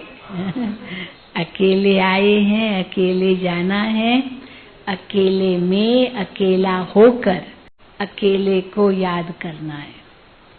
और एक के साथ तो बहुत बातें जुड़ी हुई है, एकांत, एकाग्रता, एक नामी, एकानामी, तो एक में सब कुछ समाया हुआ है। बस एक के बाद सब 0 0 0 लगाते जाओ तो कमाई आपकी बढ़ती जाएगी, बढ़ती जाएगी। कितने माला माल बन जाएंगे? बहुत माला माल बन करके यहाँ से आप 3 दिन के बाद जाएंगे। तो यही हमारी आपके प्रति शुभ भावना है, शुभकामना है। बाकी प्रोग्राम बता दो, फिर लास्ट में यही पूरा करेंगे। थके हुए होंगे, नीमच के तो बाय रोड आए हैं ना, तो कितने बजे निकले? हाँ, दिन में कुछ रेस्ट भी नहीं किया होगा। कितने बजे पहुंचे? अच्छा, तो थके होंगे, तो अभी जल्दी भोजन करके विश्राम करना। फिर कल से आपकी बहुत व्यवस्थित दिनचर्या शुरू करेंगे, थोड़ा बता देंगे। जी, दिनचर्या हमारी इस तरह से रहेगी। सुबह 4 से 4:45 हम यहीं पर अमृत वेला करेंगे। उसके बाद 6:30 बजे से 7 योग होगा। 7 से 8 बजे तक जैसे मुरली क्लास होता है वो ओम शांति भवन में होगा। और उसके बाद 9 बजे से हमारी दिनचर्या शुरू होगी। दिनचर्या कुछ इस तरह बनाई हुई है कि हम लोग 1-1.5 घंटा अलग अलग जगह पर चारों ही धामों का फुल साधना का फायदा उठा सके। और इसीलिए सभी का लक्ष्य रहे कि जिस समय जहाँ जाने के लिए कहा जाए तो उस समय वहाँ ही जाकर के अपनी योग तपस्या का हर एक लक्ष्य बनाए। हम कोई भी कहाँ आगे पीछे नहीं होंगे। जिस स्थान पर जहाँ जब जाकर के योग करना है हम उसका फुल फायदा उठाएंगे। तो चारों धामों की सुबह भी और शाम को भी पहले यात्रा करेंगे। एक मिनट, ये बताना मैं भूल गई, मैंने बताया ना बाबा के कमरे में माता पिता का अनुभव, बाबा के हिस्ट्री हॉल में टीचर का अनुभव, फिर शांति स्तंभ पर सतगुरु का अनुभव, अशरीरी स्थिति कैसे ब्रह्मा बाबा ने बनाई, सतगुरु ने कैसे हमें संपन्न बनाया, संपूर्ण बनाया, कर्मातीत बनाया, जैसे ब्रह्मा बाबा बने। तो सतगुरु की स्मृति, और फिर बाबा की झोपड़ी में सखा की स्मृति। तो माता पिता, बंधु, सखा, शिक्षक, सतगुरु, ये सब संबंध आप अनुभव करना इन चारों धामों में। ठीक है। और इसके बाद पिछले बहुत समय से प्यारे बाबा हमें अनुभूति की गहराई में और एक गहन तपस्या की गुफा में जाने के लिए बार बार कहते आए हैं। और इसीलिए क्लास के बाद, हर एक क्लास के बाद हम 1-1 घंटा आत्मनिरीक्षण या फिर गहराई से अनुभूति संपन्न योग तपस्या, सुबह में हम आत्मनिरीक्षण करेंगे और शाम के टाइम पर विशेष योग तपस्या।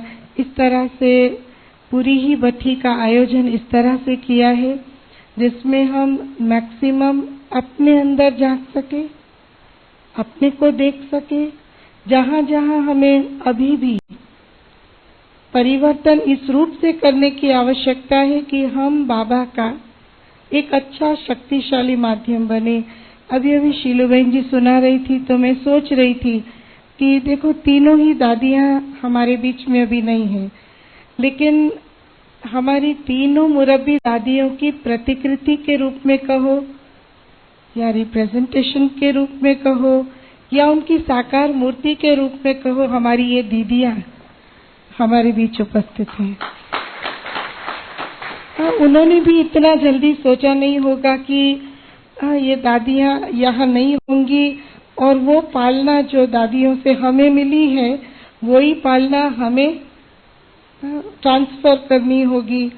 तो जिस तरह से बाबा इन सब से माध्यम बन के करा रहा है तो अपने अपने सेवा स्थानों पर हमें बनना है।